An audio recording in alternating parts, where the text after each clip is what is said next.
Hi everyone, নতুন একটা recipe নিয়ে এসেছি।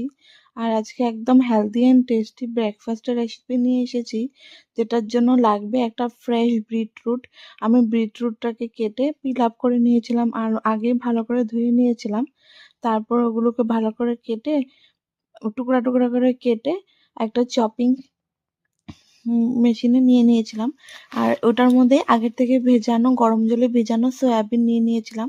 সয়াবিন আর বিটরুট সাথে দুটা লঙ্কা দিয়ে চপারটাতে ভালো করে চপ করে নিয়েছিলাম। একটু বয়েল করে নিতেও পারো, আমার বয়েল করে নিইনি। তারপর ধনেপাতা কুচি করে কেটে নিয়েছিলাম। ধনেপাতাগুলো কেটে ওই একসাথে মিক্স করে নিয়েছিলাম বিটরুট আর সয়াবিনটার সাথে, যেটা আমি আগে গ্রেট করে নিয়েছিলাম।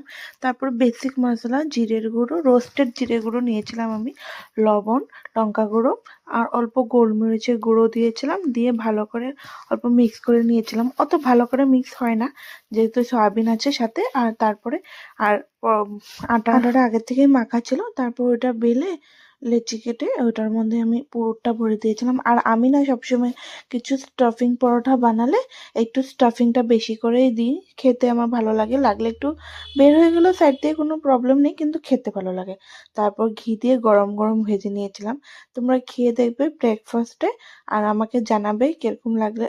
খেয়ে ভাল লাগবে, দেখবে খেয়ে দেখবে একটা হেলদি অপশনে যাবে এটা একটা।